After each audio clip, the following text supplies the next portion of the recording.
Back on Big Ten Today, we're on the shores of Lake Michigan, the Hancock Center looming in the background. That is mere steps away from the downtown campus of Northwestern University.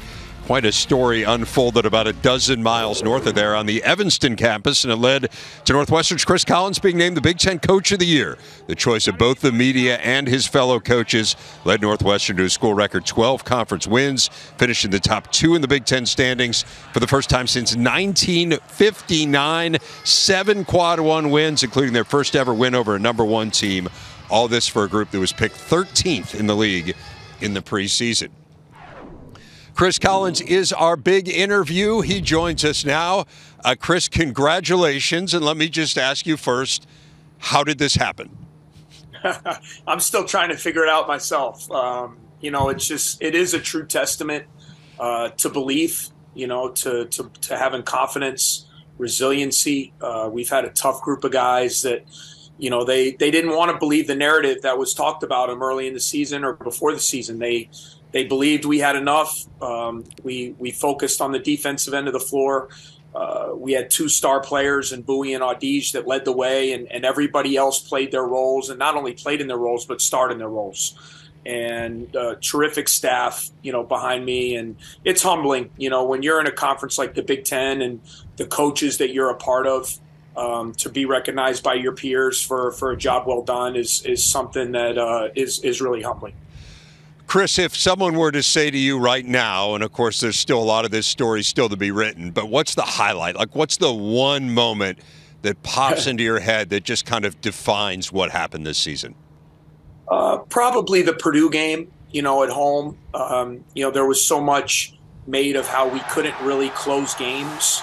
And we were down by 8 with under 4 minutes to go. And the atmosphere in that building, it was Super Bowl Sunday.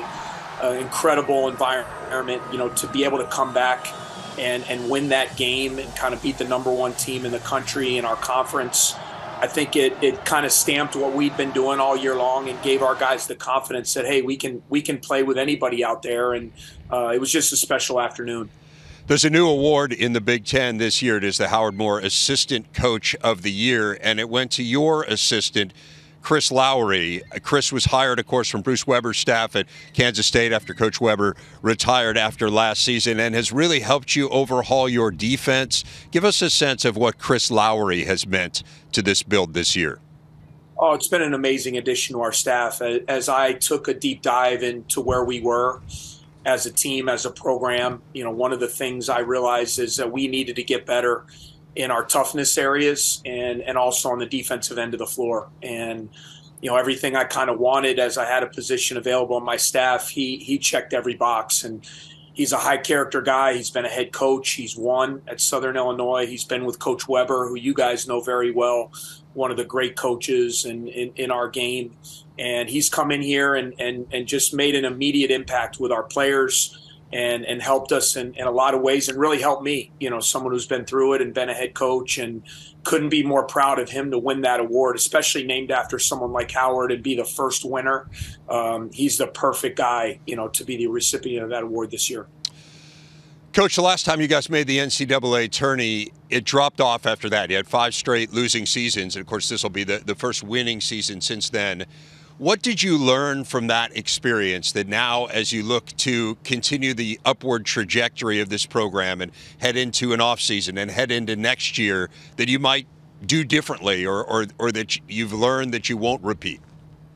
Yeah, hopefully I've learned a lot. I was a young coach going through it for the first time, and Dave, how euphoric everyone was. Us getting to the tournament was probably the equivalent of a lot of programs winning a national championship or going to a Final Four. And, I think we all kind of let our foot off the gas pedal a little bit, me included, lost our edge a little bit, the things that made us good, the things we valued as we got good during those couple years as in a build-up. And it doesn't take much in this league, to take a little bit of a dip. We were forced into a position where we had to completely rebuild, and we've worked incredibly hard over the last 4 years with this group to get it back to this level. And we're going to draw upon those experiences. And, my goal is to keep this thing going at a high level and keep us competitive and in the mix. And hopefully our experiences and what we went through the past time will really help us as we move forward.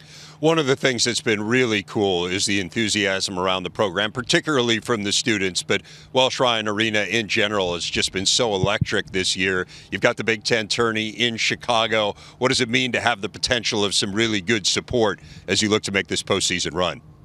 Yeah, I hope we see a lot of purple in the building on Friday night. I just think it's going to be an electric atmosphere in the United Center. Our students have been amazing, and it's what I've always hoped and dreamed when I first got here. I always felt Welsh Ryan had the ability to be one of those great atmospheres, the intimacy of it, the students right on top of the court, and they've shown out in a big way for us this year. And being in Chicago this weekend, it'd be great, if we could get them down there and give us the energy, because our players really thrive off that, and it's been really fun to see the fan support for this team grow as we've gotten better.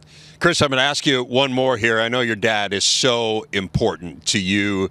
He was your mentor and your first coach as a basketball player. He, of course, was an incredible player, the first overall pick in the NBA draft. He was a great coach in his own right. He's been a fabulous broadcaster. That being said, your dad never won NBA Coach of the Year. You can make an argument. He should have a couple times. He was certainly in the discussion. But will you lord this over him now that you have a Coach of the Year honor and he does not? Absolutely not, because I would not be where I am without just everything I've learned from him. The main things were really just watching him. It wasn't him directly coaching me. It was just going to his practices, watching him coach his teams in the NBA as I was old enough to understand what was going on. And then, the best times were just sitting at home on the couch watching games together.